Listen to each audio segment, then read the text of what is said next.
People power growth, but recruiting and onboarding are expensive, exhausting, and absolutely overwhelming. I've been there, and it doesn't have to be this way. Welcome to Hire and Empower. I'm your host, Molly McGrath.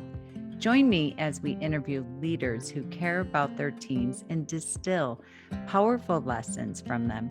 This show is sponsored by H&E, helping organizations to find their best hire and empower them for success. Learn more at hiringandempowering.com. I'm excited to see how many of you open up this episode just purely based on the title. I am so excited about today's conversation. Why 90% of leadership development produces absolutely no lasting impact. And the title did not come out by accident.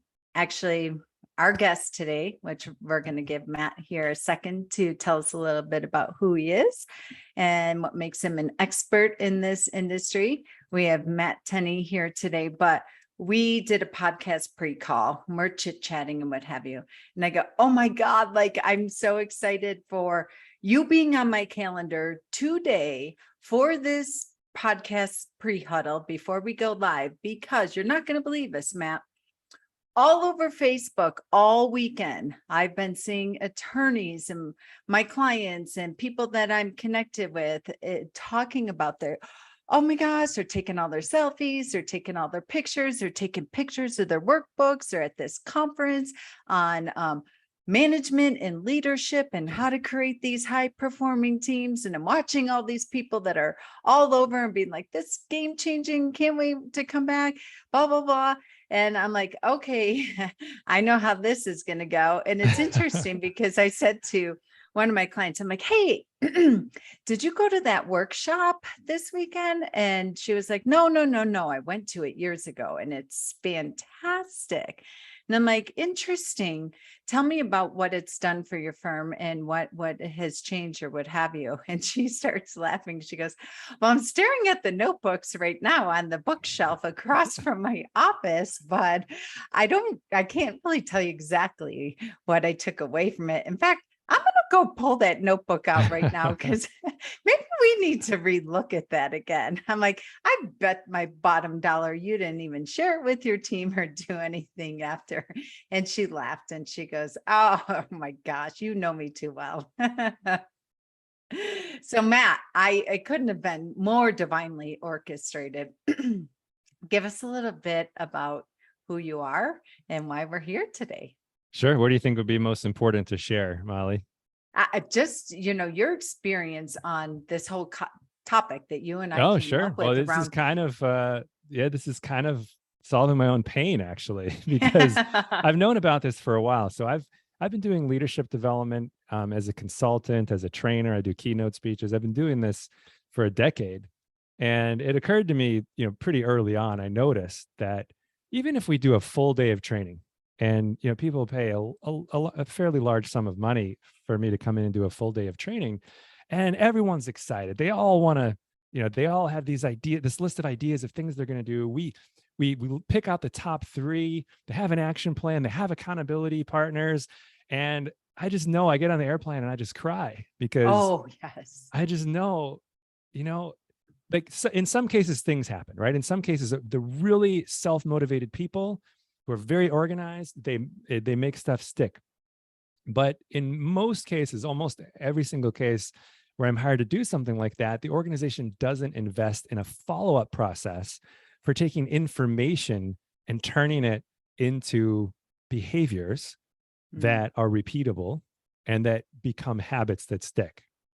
And so, and you asked just a little bit about my background. So again, I've been doing this for 10 years. My clients include companies as large as Salesforce, T. Rowe Price, United Airlines, Marriott, and even all the way down to smaller companies. And it's the same everywhere. So I do see the value. I mean, there's still value in having a live half day of training or a full day of training. There's definitely value in keynotes.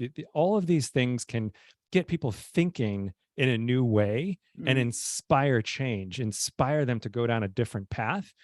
The problem is is if there isn't some type of mechanism, a follow-up mechanism for turning information into behaviors that then are repeated and become habits that stick, just not much is going to happen in terms of lasting results, except as I mentioned, in a few rare cases. I love it. A process, because we're entrepreneurs and my clients love, love, love, love, love, love process.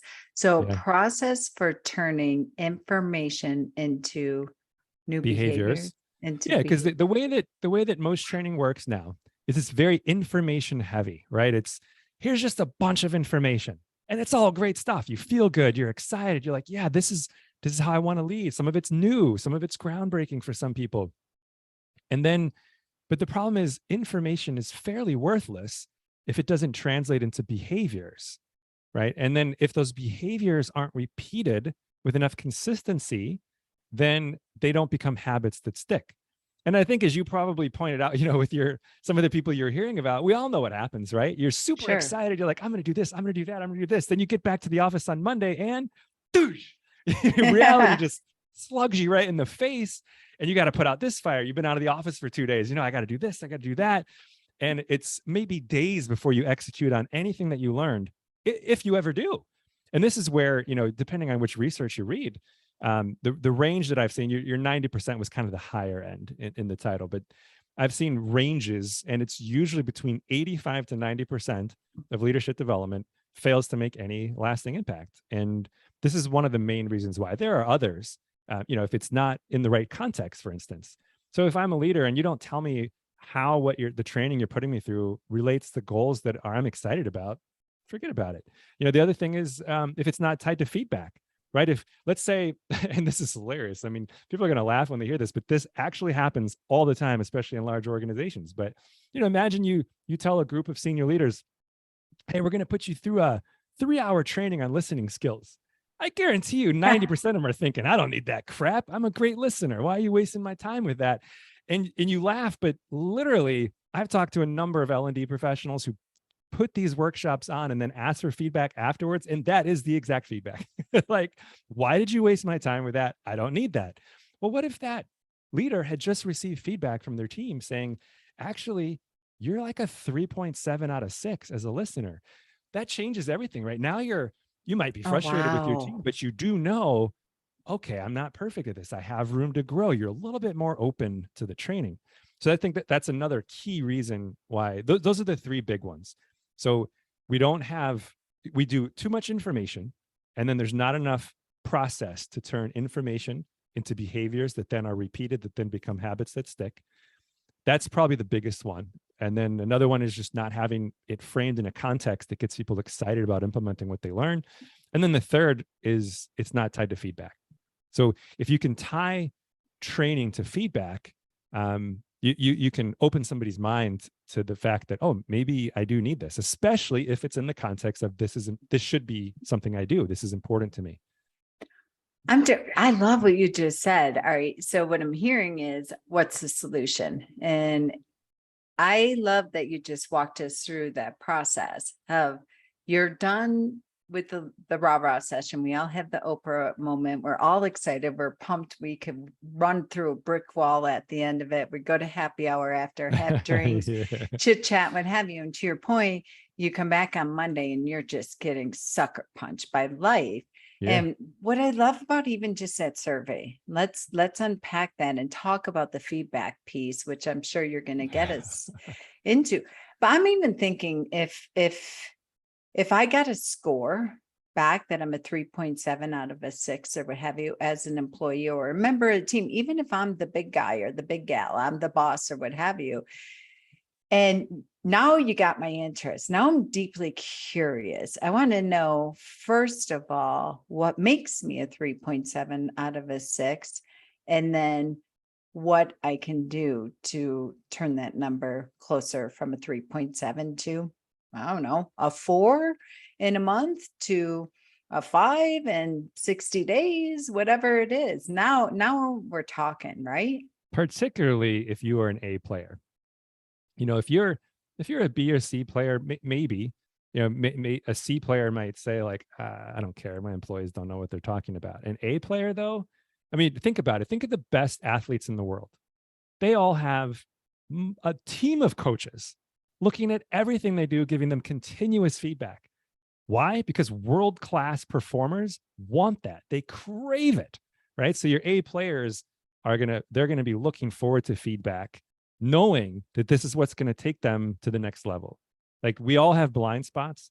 Anyone who's read Dr. Tasha Urich's great book called Insight, it's all about self-awareness. Her research that led up to that, she found through her research that roughly 90% of people, I think it was actually 95, but I'm going to be conservative here. Let's just say 90% of people think that they are moderately to highly self-aware.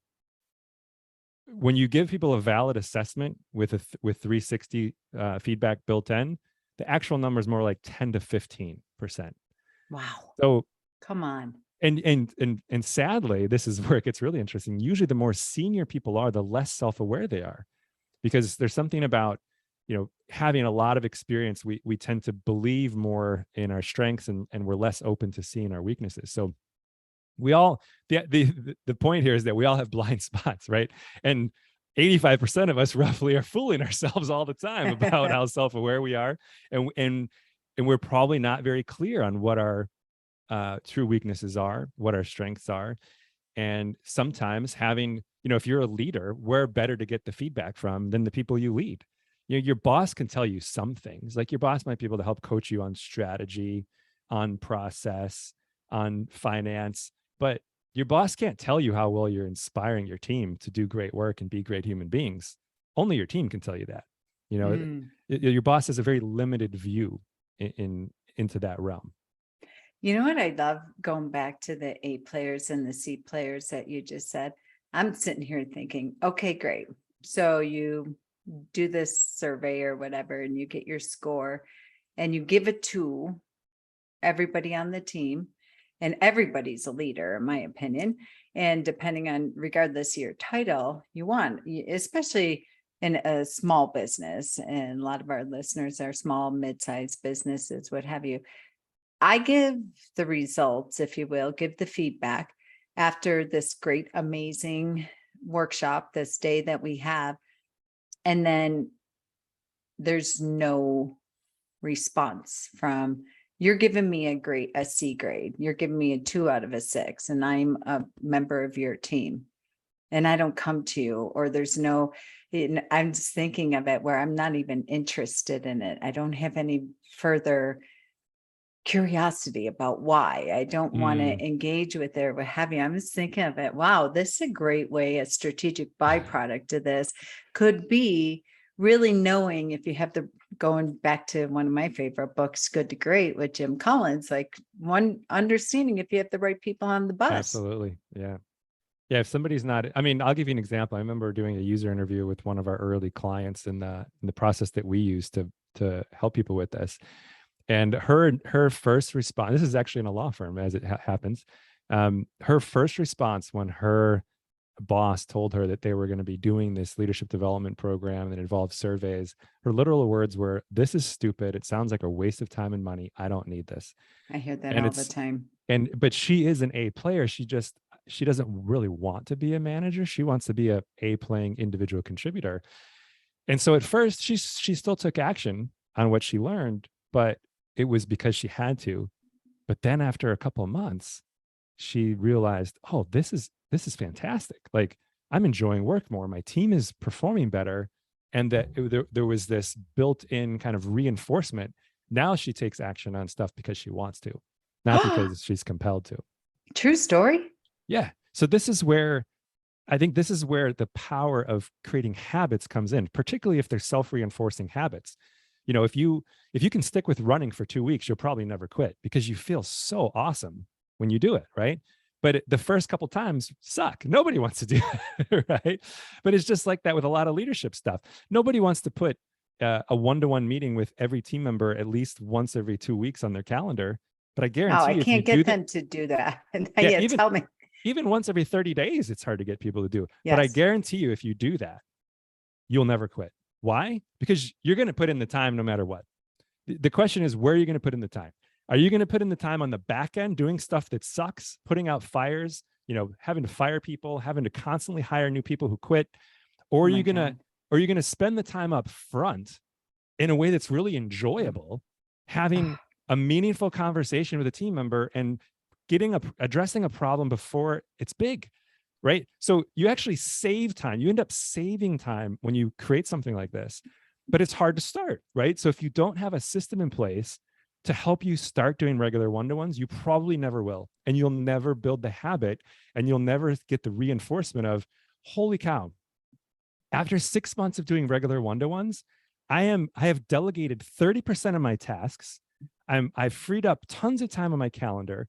2 of my team members have improved processes in a way that's generating 20% reduction in costs for us on that team year over year. None of that would have happened without one-to-ones. And this is stuff that we see. Like this is what happens when people invest the time up front. It's like, wow, I get to have enjoyable conversations. We address problems while they're small. Team members are more open about process improvement, and we actually get stuff done better. This is amazing, right? But the point is, if you never start, you'll never believe it.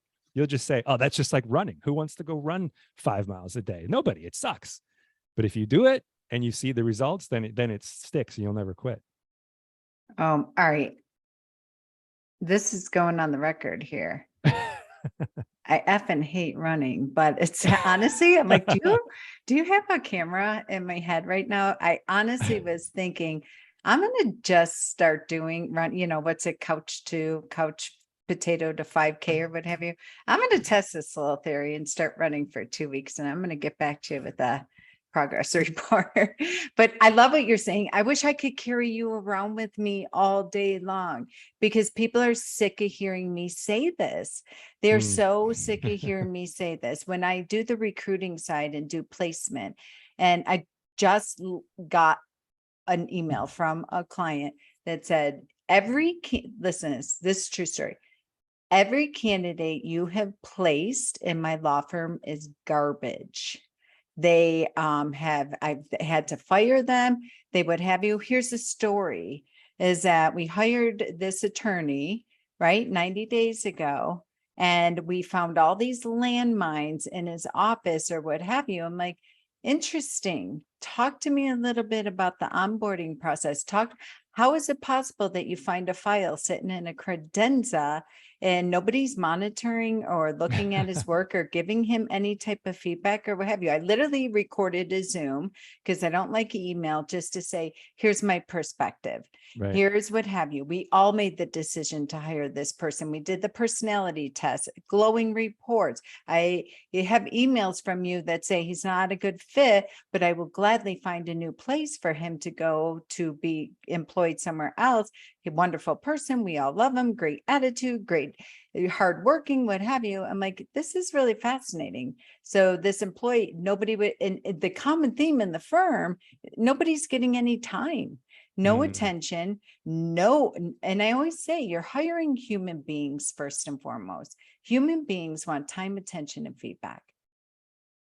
And it's not typically the human but they, if they have the human doing side of it, skill set, knowledge, and work ethic and all that, but you are preaching to the choir here. And so often, I love what you said, you're putting in the time anyways. How about we have time that is actually enjoyable, that we're actually fun? We're not putting out fires.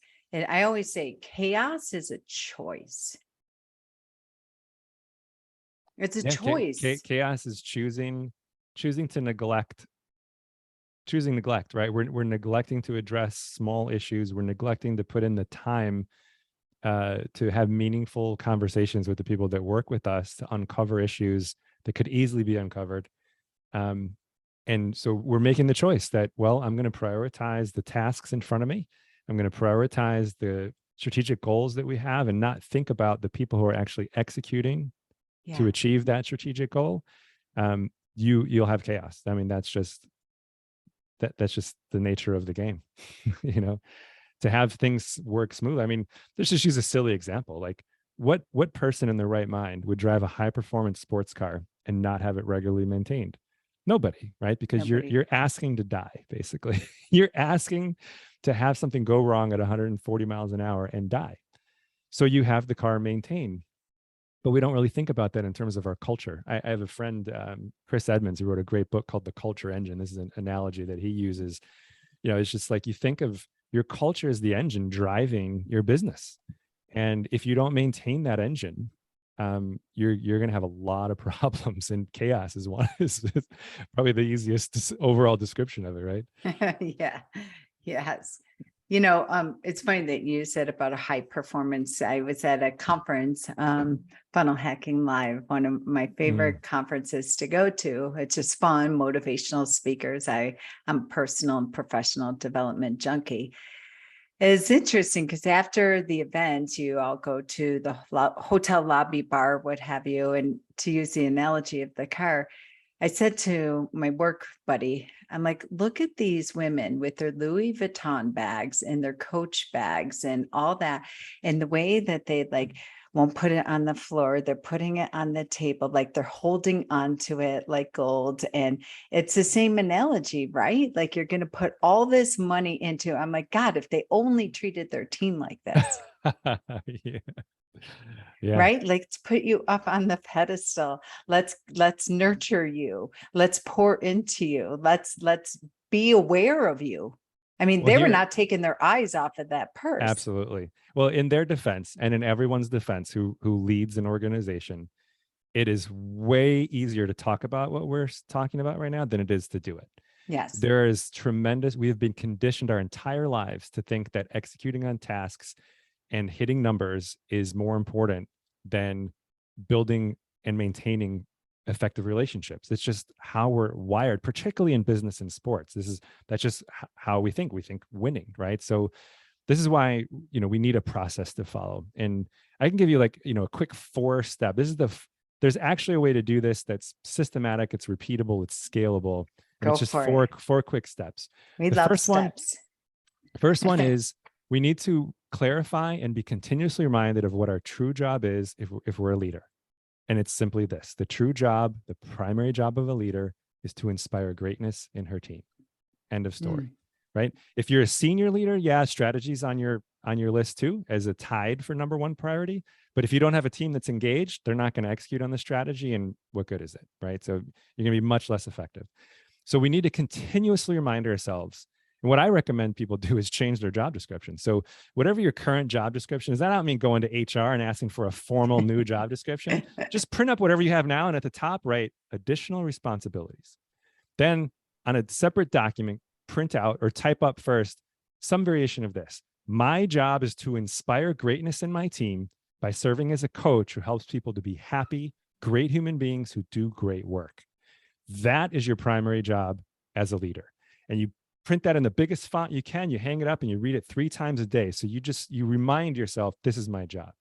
Now, if you remind yourself of that a few times a day, what naturally flows from that wisdom that your primary job is to inspire greatness is you have to figure out, what do people need to be great, right?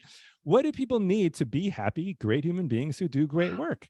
And the good news is there are 14 needs that people have that are essentially universal, that decades of research tells us are the most important needs to meet if you want to have high levels of employee engagement, performance, and retention. And so we don't have to go figure this out. We already know what the most important needs are. And because they're essentially universal, meaning almost everyone has these needs, if you focus there, you get the biggest bang for your buck, right? So once you've identified these needs, we need to get feedback on how well we're meeting them. We need to ask team members regularly. And this is where most organizations go bad in this effort, is we do these huge surveys, 50, 60, 70 questions. And then we're overwhelmed with the feedback and we're like, holy cow, we're deficient in almost every area, which everyone is. No one's perfect at any of this stuff. And so now it's months of making meaning out of the data, figuring out how to correlate, well, this broad question, how does that translate into an actionable behavior? Because usually there is no direct link there. And so it can be months and months before employees see anything happening. And the whole while, trust is going down. They're losing confidence because they're thinking, why'd you waste my time with a 50-question survey if you're not going to do anything about it? So what I recommend is you ask so you know these 14 needs, and they're simple things like, you already mentioned one, feeling appreciated, getting regular helpful feedback, having clear performance expectations, having the tools you need to do your job. This is not rocket science. Like most of this is common sense, right? But if you meet these 14 needs, you'll have high engagement. So what I suggest is you figure out, well, what are behaviors that meet these 14 needs? And when you do a survey, just ask about one behavior for meeting one of those needs, right? So now you get a little bit of feedback. What does this mean? Well, one, it doesn't annoy team members. They can give you their feedback in 30 seconds with 2 multiple choice questions, right? It also means it's easier for us to respond. So leaders aren't overwhelmed with, I have 50 things I need to work on. No, just one. You just got feedback on how often do you show appreciation? The answer is not frequently enough. Here's what you can do to start showing appreciation more frequently. And that's something you can respond to really quickly. Now, and here's the hack for responding really quickly. And that's the 4th step is we need to respond to feedback as quickly as possible, because this in and of itself drives engagement. Gallup has found that in organizations, let's see, how did they state it? In organizations where employees answer this following statement that I'm going to say in a second, employee engagement is nearly 3 times higher when they strongly agree with this statement. My organization acts upon the results of surveys I complete. Just that will drive engagement. So if you can shorten up this gap between receiving feedback and showing meaningful action, you can drive engagement just with that. You're showing people that you care about them. So what I recommend is 2 things. One, focus on leaders, because 70% of engagement and retention, according to Gallup and others rated actually higher, 70% of engagement and retention is driven by the direct supervisor. So if you focus on direct supervisors, they can act very quick if you have training in mind, or you've already got ideas that people can implement before the survey goes out. So before you ever ask somebody for feedback, have an idea for how people can improve in that area. So then when leaders get their feedback, boom, they can respond in like 2 or 3 days and say, hey, I got your feedback. Thank you for that. Here's what I'm going to do to try to get better and continue growing in this area. Now you've got this killer system that you're building trust with employees because they feel like, wow, they actually care. They're responding to my feedback. But think about how much more effective this is to what we had originally started talking about, leadership development, right? If I, as a leader, just got feedback that I'm a 4.1 out of 6 in terms of frequently showing appreciation, and I just watched this quick training, or I had an HR manager who gave me a quick paragraph on here's some things you can do to build a habit to show appreciation more frequently. Now, it's not a whole lot of stuff I have to think about, right? It's just one thing. I just put a pop-up reminder on my calendar every day in the afternoon. Think of anybody who did anything right, send them a note that's specific and detailed, thanking them for what they did. It takes, 3-4 minutes a day to do that.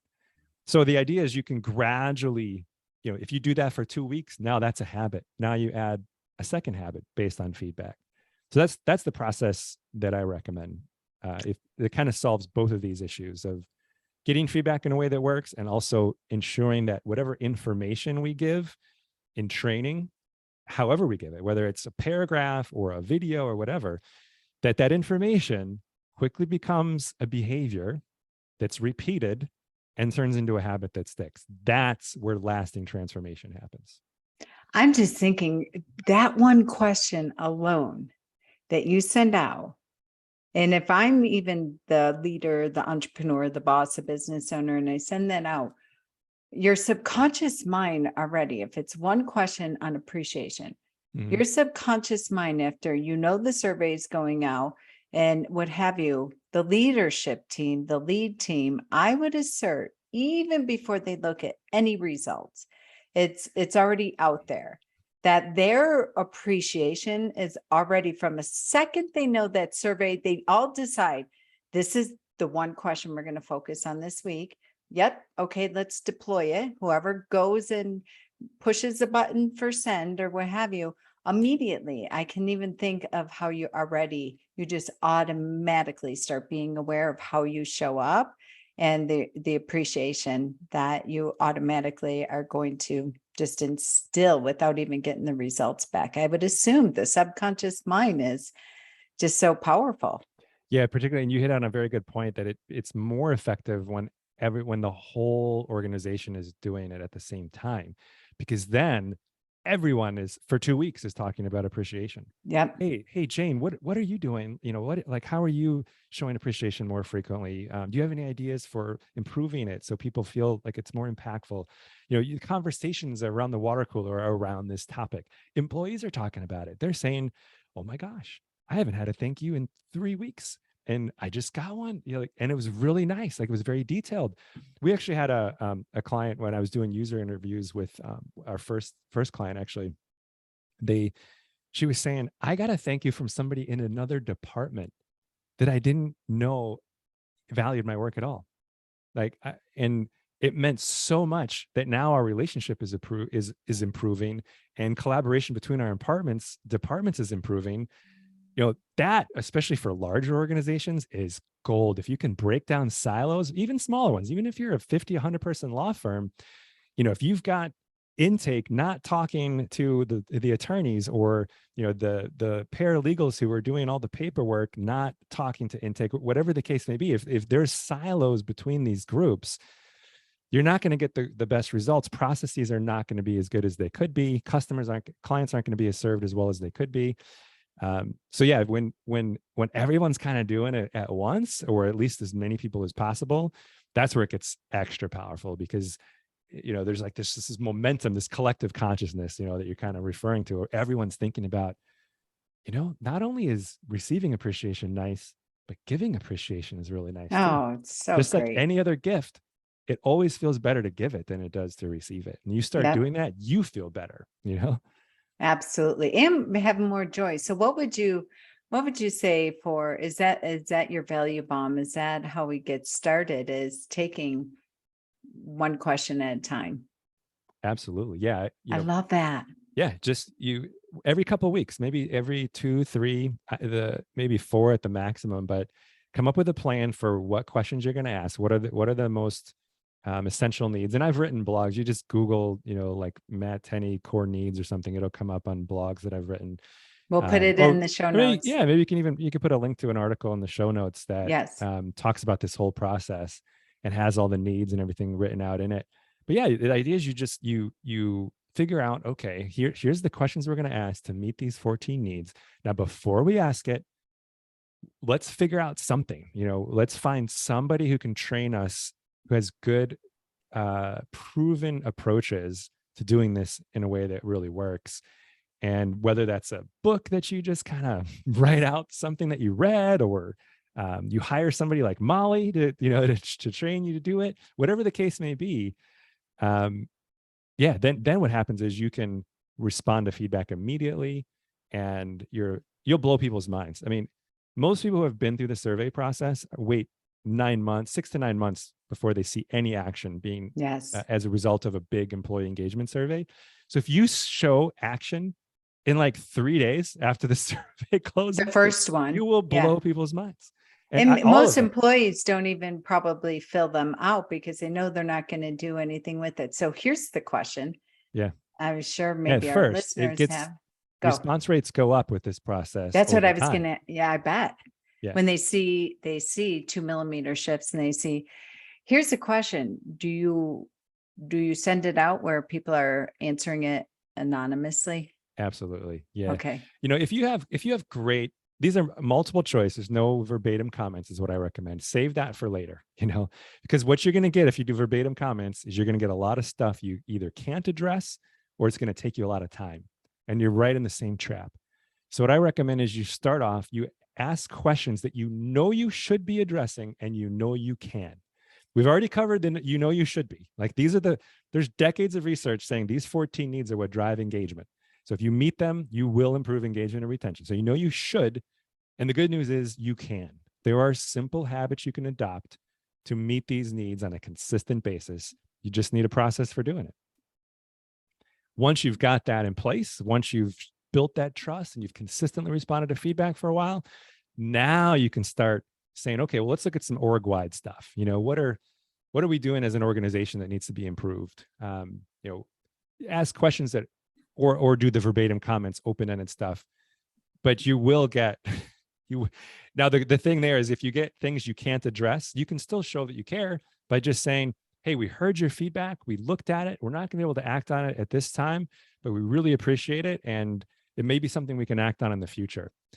Just that alone, now I feel heard as an employee. Yes. I know you're not going to, like, especially if you get some crazy stuff like, oh, I want a 40% raise. Okay, well, our current business situation isn't going to allow that to happen. We really value you. Here's what we're going to do. Then somebody feels heard. But I think all that lands way better if you've got, 6 months, 9 months of history of employees see, wow, we give feedback and something happens in 2 or 3 days. Like we get an email immediately thanking us for our feedback. And within a couple of days, we're seeing something happening. Now employees the trust level is extremely high. True believers. Tell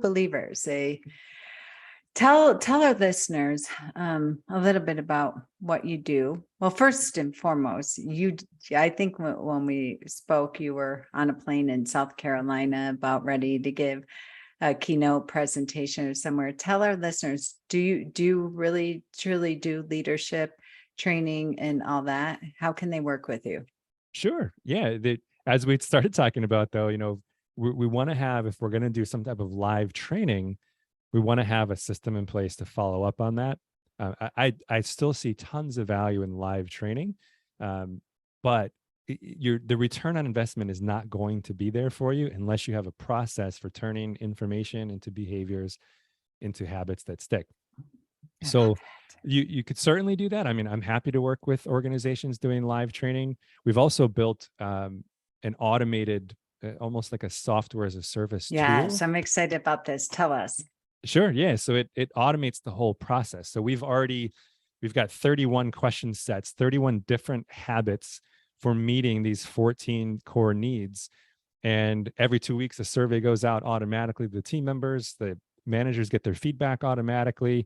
And it's already linked with a video training that we've created in-house that helps the manager or the supervisor meet or continue growing in that area, and with a new habit that'll help them to continue growing in that area. We even draft an email for them. So they have an email to send out to their team saying, hey, thanks for the feedback. They CC their boss, which, by the way, is a critical component of this. So we don't recommend that this is a tool for judgment. We recommend it's a tool for growth, for being the leaders that we aspire to be. And so when the supervisor sends an email to the team and say, hey, thanks for the feedback, here's some things I'm going to do, they CC their boss. Now, if I just told everyone on my team and my boss that I'm going to do something, the odds are pretty good I'm going to do something. It may not be perfect, but I'm going to take action. And it's likely I'm going to repeat that action because I told everyone I was going to. Yep. And that's where we start getting these behaviors that are repeated that turn into habits that stick. So yeah, if anyone's interested in that process where literally you just push a button and everything's done for you, we'd be happy to give it to you for free, where we'll give you all of our questions and outlines for the videos. You can build it in-house if you have that capability. Or if you just want to use the tool that we built, we can let you use it for free for some meaningful period where you can see significant improvements in engagement and retention. How do we find you? Well, generally, matttenney.com is the website. I think I sent you. I have it in the new notes, but for those of you that are running on the treadmill and hopefully sure, yeah, out there. So it's matttenney.com. matttenney.com, and then it's just engagement-and-retention-help. So engagement and retention help with just hyphens in between. There you can just schedule a call. We can talk about this for free, and I'll help you however I can. If it's just talking through, hey, I think we can do something like this in-house, I'll help you set that up. If you want all of our assets to build something in-house, happy to help you with that. However it's going to be adding value for you, I'm happy to help.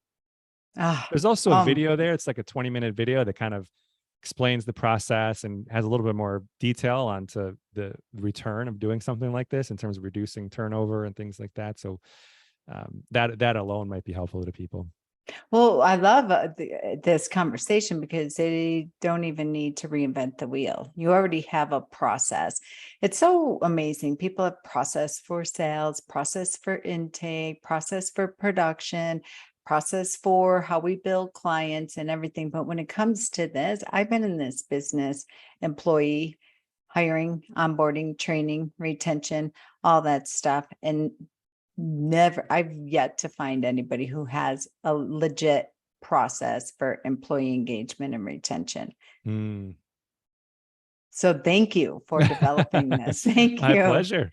Maybe that explains why employee engagement hasn't improved in the last 20 years. It's because they're What did you say? 2%? Is it 2%? I mean, that's statistically insignificant. It was Yeah. in 2001, I think it was 30%. And so on average, slightly less than 1 out of 3 people in the US are actually engaged. The vast majority are either not engaged or actively disengaged. And the last time I checked, 20 years later, this was just a couple months ago, Gallup's numbers were, I think it was 32%. So still slightly below 1 out of 3 people. And again, that is statistically insignificant. I mean, anyone who knows statistics, 2% over 30 years, you could explain the stock market might have done that, working from home might have done that. Yeah. I predict that with now so many employees having to return back to the office, that number is probably going to go down. So we might be below where we were 20 years ago. Oh, wow. Oh, Matt, my goodness. This was extraordinary. Extraordinary. Thank you for My doing pleasure. the work. Thank you for being a fellow warrior out there in employee land with me, engagement and retention, and for creating a product that systematizes and process it. So there's no excuses, people. No excuses. Next time you call me and tell me that your employees suck and you have high turnover and nobody wants to work and everybody's lazy and blah, blah, blah, blah, blah, I'm sending you right to Matt. Because I mean, it's genius. I love it. So thank you for being our guest today. My pleasure. Thanks for having me, Molly. We've reached the end of another impactful conversation on the Hire and Empower podcast. Whether this was your first episode or you're a longtime listener, I know you can tell I have passion for people. Whether you're a business owner, employee, executive, or hiring manager, I understand the situation you're in. Hiring, onboarding, and leadership is expensive, exhausting, overwhelming, and if that's not enough, it's also time-consuming. My friends, it doesn't have to be this way. There is a team at H&E that has your back. For over 25 years, they've transformed over 4,000 law firms into efficient, effective, profitable assets for their business and made it fun to come to work again. Check out our Smart Hire solution, our employee leadership program, and the 66-day law firm turnaround at hiringandempowering.com.